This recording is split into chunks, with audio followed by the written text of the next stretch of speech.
ಹುಬ್ಬಳ್ಳಿಯಲ್ಲಿ double murder ಆಗಿದೆ. ಯಾವ ಕಾರಣಕ್ಕಾಗಿದೆ, ಏನಿದು ನೋಡೋಣ.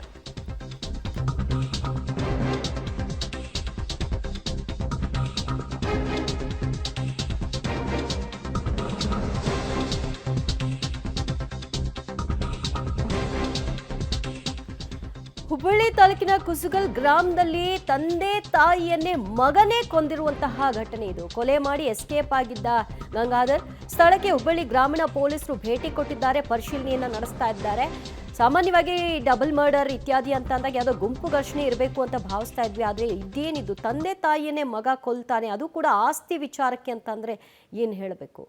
ಗಲಾಟೆ ಆಗಿದೆ, ಮಾತಿಗೆ ಮಾತು ಏರ್ಪಟ್ಟಿದೆ. ಆ ನಂತರದಲ್ಲಿ ತಂದೆ ತಾಯಿಯನ್ನೇ ಕೊಲ್ಲೋ ಮಟ್ಟಕ್ಕೆ ಮಗ ಹೋಗಿದ್ದಾನೆ. ಕೊಂದ ನಂತರ ಆತ ಎಸ್ಕೇಪ್ ಆಗಿದ್ದಾನೆ. ಸ್ಥಳಕ್ಕೆ ಪೊಲೀಸರು ಬಂದಿದ್ದಾರೆ. ಘಟನೆಯ ಸಂಪೂರ್ಣ ಮಾಹಿತಿಯನ್ನು ಗ್ರಾಮಸ್ಥರಿಂದ ಪಡ್ಕೊಳ್ತಾ ಇದ್ದಾರೆ. ಮತ್ತಷ್ಟು ಮಾಹಿತಿ ಪಡೆಯೋಣ ನಮ್ಮ ಪ್ರತಿನಿಧಿ ಸುನಿಲ್ರಿಂದ. ಸುನಿಲ್, ಏನಾಯ್ತು ಎಕ್ಸಾಕ್ಟ್ ಆಗಿ? ಯಾರು ಈ ಬಗ್ಗೆ ಮಾತನಾಡಿದ್ದಾರೆ? ಸ್ಥಳೀಯರಿಗೆ ಏನಾದರೂ ಗೊತ್ತಿದೆಯಾ, ಹೇಗೆ? ದಿವ್ಯಜ್ಯೋತಿ, ಈ ಒಂದು ಪ್ರಕರಣ ತಂದೆಯ ತಾಯಿಯನ್ನೇ ಮಗ ಕೊಂದಿರುವಂಥದ್ದು ನಿಜಕ್ಕೂ ಒಂದು ಆತಂಕದ ಬೆಳವಣಿಗೆ ಹುಬ್ಬಳ್ಳಿ ಗ್ರಾಮೀಣ ಠಾಣೆಯ ವ್ಯಾಪ್ತಿಯಲ್ಲಿ ನಡೆದಿರುವಂಥದ್ದು. ನಾವೀಗ ಕೊಲೆಯಾದಂಥ ಮನೆಯ ಮುಂದೆ ಇರುವಂಥದ್ದು. ಇಲ್ಲಿ ನೋಡ್ಬೋದು, ಇನ್ನೂ ಒಳಗಡೆ ತಂದೆ ತಾಯಿಯರ ಶವ ಅಲ್ಲೇ ಇರುವಂಥದ್ದು. ಅಶೋಕ್ ಮತ್ತು ಶಾರದಮ್ಮ ಕೊಲೆಯಾದಂತಹ ಮೃತದೈವಿಗಳು. ಇವರಿಬ್ಬರು ಗಂಗಾಧರ್ ಅನ್ನೋವರ ತಂದೆ ತಾಯಿ, ಗಂಗಾಧರ್ ಅವರ ಎರಡನೇ ತಾಯಿ ಶಾರದಮ್ಮ ಆಗಿರ್ತಾರೆ. ಇವರು ಒಂದು ಎರಡನೇ ಮದುವೆಯನ್ನು ಮಾಡಿಕೊಂಡಿರ್ತಾರೆ. ಮತ್ತು ಈಗಾಗಲೇ ಸ್ಥಳಕ್ಕೆ FSL ತಂಡವು ಕೂಡ ಬಂದಿರುವಂಥದ್ದು ಮತ್ತು ಸಾಕ್ಷಿಗಳನ್ನು ಕಲೆ ಹಾಕುವಂಥ ನಿಟ್ಟಿನಲ್ಲಿ ಕಾರ್ಯೋನ್ಮುಖ ಆಗಿರುವಂಥದ್ದು. ಇಲ್ಲಿ ಪ್ರಮುಖವಾಗಿ 3 ಎಕರೆ ಜಮೀನಿಗೆ ಈ ಒಂದು ಹತ್ಯೆ ನಡೆದಿರುವಂಥದ್ದು.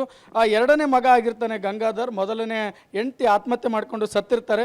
ಸೊ ಎರಡನೇ ಮಗ ಶಾರದಮ್ಮನ ಜೊತೆ ಇವರು ಕುಸ್ಗಲ್ ಗ್ರಾಮದಲ್ಲಿ ಅಶೋಕ್ ಅವರು ಇರ್ತಾರೆ. ಸೊ ಆ ಸಂದರ್ಭದಲ್ಲಿ ಇವರಿಬ್ಬರಿಗೆ ಆಸ್ತಿ ವಿಚಾರಕ್ಕಾಗಿ ಗಲಾಟೆ ಆಗಿರುತ್ತೆ, 3 ಎಕರೆ ಜಮೀನು ವಿಚಾರವಾಗಿ. ಮತ್ತು ಗಂಗಾಧರ್ಗೆ ಇನ್ನೂ ಮದುವೆ ಕೂಡ ಆಗಿರೋದಿರಲ್ಲ. 3 ಎಕರೆಯಲ್ಲಿ 1 ಎಕರೆ ಜಮೀನನ್ನು ಅವ್ರ ತಂದೆ ಅಶೋಕ್ ಅವರು ಮಾರಿರ್ತಾರೆ. ಸೊ ಇನ್ನೂ 2 ಎಕರೆ ಏನಾದರೂ ಮಾರ್ಬೋದು, ಹೀಗಾಗಿ ನನ್ನ ಹೆಸರಿಗೆ ಮಾಡಿ ಅನ್ನೋ ನಿಟ್ಟಿನಲ್ಲಿ ಜಗಳ ಆಗ್ತಿರುತ್ತೆ. ಸೊ ಕುಡಿದ ಮತ್ತಿನಲ್ಲಿ ಇವತ್ತು ಬಂದು ತಂದೆ ತಾಯಿ ಅಂದರೆ ಎರಡನೇ ತಾಯಿ ಮತ್ತು ತಂದೆಯನ್ನು ಮಗ ಕೊಲೆ ಮಾಡಿರುವಂಥದ್ದು. ಈ ಬಗ್ಗೆ ಮಾತಾಡೋ ಸಂಬಂಧಿಕರು ನಮ್ಮ ಜೊತೆ ಇದ್ದಾರೆ. ಸರ್, ಏನಾಗಿದೆ ಇವತ್ತು ಅಂತ? ಅದು ಕೊಲೆನಾಗಿತ್ತು ರೀ, ಆಸ್ತಿ ಸಲುವಾಗಿ. ಮತ್ತು ಅವ ನನ್ನ ಹೆಸರು ಹಚ್ಚಂತ ಅವ ಹಚ್ಚಲು ಅಂತ ನಾವು ಹಂಗಾರೆ ಬಿಡಂಗಿಲ್ಲ ಅಂತ ಅವ ಹಂಗೆ ಇತ್ತೈತ್ರಿ ಅದು. ಮತ್ತು ಇವತ್ತು ಅದನ್ನು ರಾತ್ರಿ ಮುಗಿಸ್ಬಿಟ್ಟ ನಾವು. ತಾವೇನಾಗ್ತೀರಿ ಸರ್ ಈಗ ಮೃತಪಟ್ಟವರಿಗೆ? ನಾವು ಅಣ್ಣವರು. ಈಗ ನಿಮ್ಮ ಮಗ ಅಂದರೆ ಗಂಗಾಧರ್ ನಿಮ್ಮ ಮಗನೇ ಸಮಾನ. ಸೊ ಅಂಥದ್ರಲ್ಲಿ ತಂದೆ ತಾಯಿನ ಹತ್ಯೆ ಮಾಡ್ತಾನೆ ಅಂದರೆ ಇದು ಒಂದು ರೀತಿ ಅದು ನೋಡ್ರಿ, ಇಂಥ ಭೂಮಿ ಮ್ಯಾಗ ನಮ್ಮ ಊರಾಗ ಒಮ್ಮೆ ಆಗಿಲ್ರಿ ಇಂಥದ್ದು, ಇದೇ ಫಸ್ಟ್ ಆಗಿದ್ದು. ಮತ್ತು ಹೆಂಗಿರ್ತಿದ್ದ ತಮ್ಮ ತಂದೆ ಜೊತೆ? ಈಗ ಮೊದಲನೇ ತಾಯಿ ಸತ್ತಿದ್ರು, ಸೊ ಇವ್ರ ಜೊತೆ ಇರ್ತಿದ್ನ ಅಥವಾ ಬೇರೆ ಕಡೆ ವಾಸ ಇರ್ತದೆ ಗಂಗಾಧರ್? ಅವ್ರ ಅಮ್ಮ ಅಜ್ಜ ಮನೆ ಇರ್ತಿದ್ದು ನಾವು. ಅಜ್ಜನ ಮನೆಗೆ ಇರ್ತಿದ್ದ. ಸರ್, ಯಾವಾಗ ಗಲಾಟೆ ಯಾವಾಗ ಆಗ್ತಿತ್ತು ಸರ್ ಈ ಆಸ್ತಿ ವಿಚಾರವಾಗಿ? ಎಷ್ಟು ವರ್ಷದಿಂದ? ಆದರೆ ಅದು ಪಬ್ಲಿಕ್ಕಿಗೆ ಬಂದು ಈ ವರ್ಷ ಬಂತ್ರಿ. ಒಳಗೆ ಹಂಗೆ ಒಳಗೆ ಗೊತ್ತಿಲ್ಲ ನಮ್ಗೆ. ಈ ದೈವಕ್ಕೆ ಪಬ್ಲಿಕ್ ಬಂದಿದ್ದು ಈ ಸಲ. ಈ ಕೊಲೆ ಆಗೈತೆ ನಿಮ್ಗೆ ಯಾವಾಗ ಗೊತ್ತಾಯ್ತು ಸರ್? ಇವತ್ತು ಮುಂಜಾನೆ ರೀ. ಮುಂಜಾನೆ. ಈಗ ಮಗ ಕೊಲೆ ಮಾಡಿ ಪರಾರಿ ಆಗ್ಯಾನ್ರಿ, ಇಂಥ ಮಕ್ಳಿದ್ರಿ ಏನ್ರಿ ಅಂತ? ಏನು ನೋಡಿರಿ ಸರ್, ಇದ್ದೂ ಇಲ್ದಂಗೆ ರೀ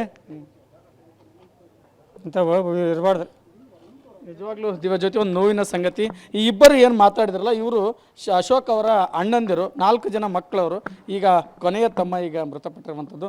ಒಳಗಡೆ ಒಂದು SFL ಒಂದು ವರದಿಯನ್ನು ತಯಾರಿಸ್ತಿದೆ. ಇನ್ನೂ ಒಳಗಡೆ ಶವಗಳು ಇರೋದ್ರಿಂದ ಮತ್ತೊಂದು ಕಡೆ ಅವ್ರನ್ನ ಕಿಮ್ಸ್ ಹಾಸ್ಪಿಟ್ಲಿಗೆ ಕರೆದುಕೊಂಡು ಹೋಗಬೇಕು ಮತ್ತು ಶವ ಪರೀಕ್ಷೆ ಮಾಡಲು ನಿಟ್ಟಿನಲ್ಲಿ ಈ ಒಂದು ಪ್ರಕ್ರಿಯೆ ಕೂಡ ನಡೀತಾ ಇರುವಂಥದ್ದು. ಮತ್ತೊಂದು ಕಡೆ ನೋಡ್ಬೋದು, ಗ್ರಾಮಸ್ಥರು ಎಲ್ಲರೂ ಕೂಡ ಬಂದಿರುವಂಥದ್ದು.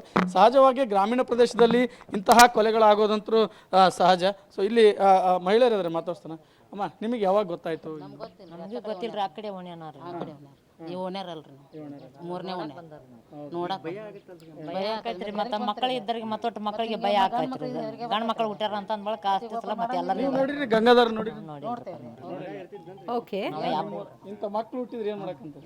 ಏನು ಮಾಡಕ್ ಬರಂಗ ಅವ್ರಿಗೆ. ಜೊತೆ ಇದು ಒಂದು ಗ್ರಾಮಸ್ಥರ ಮಾತುಗಳು. ಸದ್ಯ ಶವ ಪರೀಕ್ಷೆ ಆಗಬೇಕಾಗಿರುವಂಥದ್ದು. ಮುಂದಿನ ಪ್ರಕ್ರಿಯೆಗಳ ಬಗ್ಗೆ ಪೊಲೀಸರು ಗಮನ ಹರಿಸಿರುವಂಥದ್ದು. ದಿವ್ಯಜ್ಯೋತಿ, ಥ್ಯಾಂಕ್ ಯು ಸುನಿಲ್, ನಿಮ್ಮೆಲ್ಲ ಮಾಹಿತಿಗೆ.